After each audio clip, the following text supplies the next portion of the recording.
Hello guys! Hello. This is for Aries. Okay Aries, welcome dito sa aking channel, Kapalaran 888. Welcome. Aries, ang reading na ito ay para sa money, career, financial reading. So, tingnan natin kung anong messages, energy gabay para sa inyong lahat. Okay, so please comment down below if you resonated or kung ano man ang mga issues nyo sa finances. Please comment down below. Okay, so this is for the June 2026 money, career, financial reading. Okay, Aries. Number 2. This is 2 of Pentacles, 2 of Diamonds. So, nakikita ko sure dito na marami kang iniisip. Mayroong mga Aries na napakarami yung gustong gawin ngayong June of 2026. Like for example, mga pwedeng pagkakitaan, like business, yun, yung pwedeng mapagkukunan ng salapi. Marami din kayong plano eh. So, pwedeng yung iba sa inyo dyan, meron kayong goals sa buhay. Parang gusto mong makapag-save ng pera. Kasi gusto mong bumili ng bahay or pwedeng magpa-renovate ng bahay, bumili ng appliances, bumili ng sasakyan, mag-travel, magbakasyon. So, eto yon. Eto siya. Okay? Please comment down below if yan yung energy mo sa ngayon.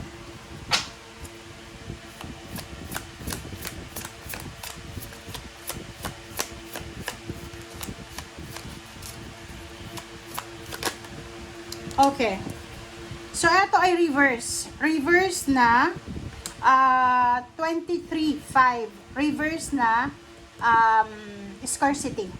So, ibig sabihin, since money yung pinag-uusapan natin, gagawin mo yung lahat. Ayok na huwag kang gumawa ng illegal or labag sa batas. Kasi, ang nakikita ko sa'yo dito, sawang-sawa ka na sa paghihirap. Sawang-sawa ka na sa pagkakaroon ng problema sa pera. Ang nakikita ko sir dito, parang gagawin mo ang lahat. Gagawin mo ang lahat, makasurvive ka lang.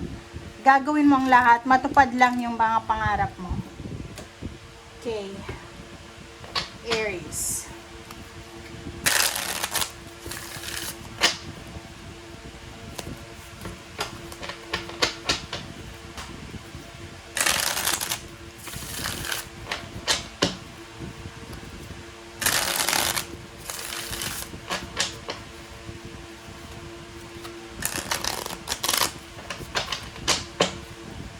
Kasi kung makikita mo dito, ayaw mo nang mag-experience or maka-experience ng paghihirap na mawala ng pera para sa pagkain, para sa everyday life mo.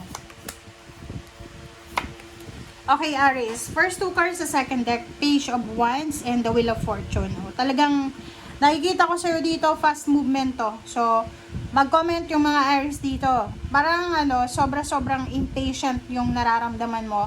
Sobrang kang nawawala ng pasensya kasi talagang ka na. Ito yung energy na like for example, malapit ka nang makapagtapos ng pag-aaral. Yung parang nagmamadali ka na kasi gusto mo nang makapagtrabaho.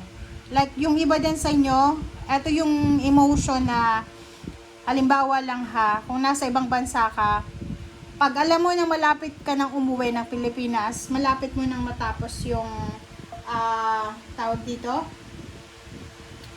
malapit mo nang matapos yung kontrata, yung parang excitement na nararamdaman, ito siya. So, yun. Sinasabi ng baraha sa'yo dito na sobra kang excited. Sobra kang excited na makaalis, na magbago yung takbo ng buhay mo, lalo na sa usaping pinansyal. Alright.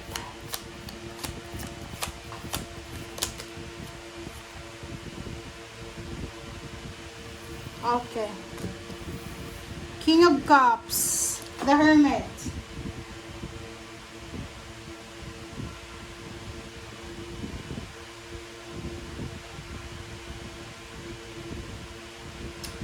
Okay. Ang King of Cups na to, at saka the Hermit, sinasabi ng barahan na since pera yung pinag-uusapan natin dito and nararamdaman ko And even your cards, nakikita ko na sobrang nagmamadali ka. Gusto mo nang matapos na gusto mo nang makaalis na sa kung ano man na hindi magandang financial situation yan. Ang sabi ng King of Cups and the Hermit, kailangan, walang imposible. Walang imposible, walang problema na hanapin natin yung success. Pero make sure na you have control. You have control. Huwag kang papasok sa illegal. Huwag kang papasok sa pinagbabawal ng batas. Okay? Hanapin mo kung saan ka giginhawa sa tamang paraan. Okay? Kasi itong the Hermit na to, katahimikan, liwanag. So, walang imposible or walang problema sa pagmamanifest natin na maging maayos ang buhay natin. But make sure na doon tayo sa katotohanan, doon tayo sa mabuti. Okay? Huwag tayong mapariwara dahil lang sa pangarap natin.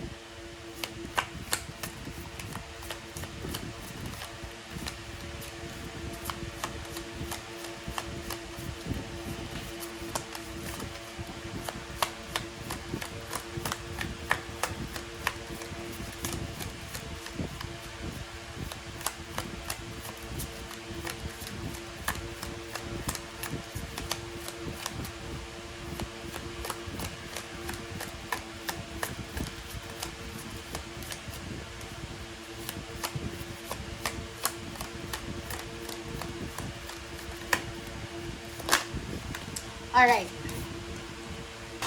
Okay, so next card is Nine of Wands. So, given and understandable to. Nakikita ko sa'yo pagod ka diba? Like, parang yung iba sa inyo napapagod na kayo sa paghahanap buhay, napapagod na kayo sa pagiging unemployed. Kung napapagod ka sa paghahanap buhay, understandable yun guys na mapapagod ka talaga. Okay? Na parang, halimbawa, trabaho ka ng trabaho tapos wala man lang na maipon na kahit konti, hindi ka man lang makabili ng bante at bra.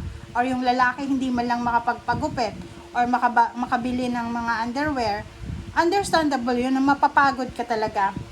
But kung unemployed ka, tapos naghuramentado ka pa, pasaway ka pa sa pamilya mo, gagawa ka pa ng masama, ay hindi yun maganda. Okay? So, etong barahang to, sinasabi na okay lang mapagod.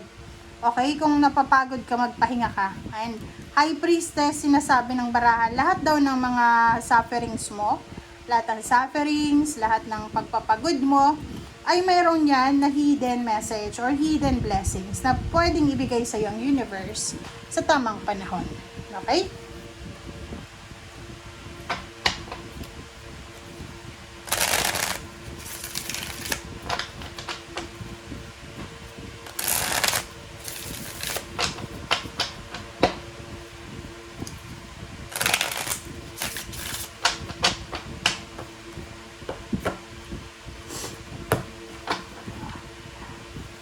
Okay, so let's check the third deck.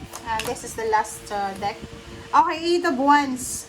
Nagmamadali ka sinasabi ng baraha sa'yo dito na yung discarding mo daw, okay?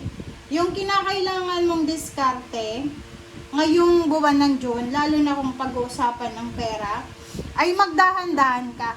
Okay? Huwag tayong magmamadali. Huwag tayong padalos-dalos, especially kung tungkol dito sa kaperahan. Okay? So, yung Eight of Wands dito, sabi ng baraha sa'yo, as much as possible, magtipid, huwag maging impulsive, aggressive sa mga bagay na gusto mong bilhin, ganyan. Okay, next is King of Cups. So, yung King of Cups dito, sinasabi ng barahan na don't worry. Okay? Huwag kang masyadong magpanic, mag-alala. Kasi, sabi nga dito ng baraha, lahat ng nangyayari sa buhay mo, mga financial changes na yan, pag naging kalmado ka lang, mapagtatagumpayan mo yan. Pero pag naging aggressive ka sa approach mo, mahihirapan ka dyan. Kasi papasok na dyan yung mga, kasi mape-pressure ka sa mga bagay na hindi mo dapat gawin.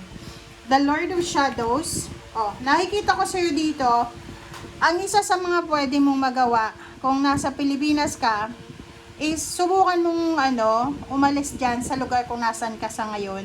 Maghanap ka ng trabaho sa ibang lugar. Okay? Kung may asawa ka, ayaw mong iwanan yung pamilya mo, understandable yon. Pero, sabi ng baraha sa'yo, kailangan mo na daw. Kailangan mo nang gawin. Okay? Huwag ka nang masyadong mag-procrastinate, mag-isip ng kung ano-ano. Para sa kaibubuti mo, okay? Para sa lahat ng pwedeng ikabubuti mo, gawin mo na siya. And the last two cards dito ay the Star. Sabi na, huwag kang matakot. Huwag kang matakot, huwag kang magmamadali. Kasi minsan, yung takot, yun yung rason kung bakit tayo nagmamadali. Na kahit mga illegal na gawain, ginagawa. So, sa baraha mong ito, sinasabi na lahat ng pangarap mo sa buhay, matutupad mo yan.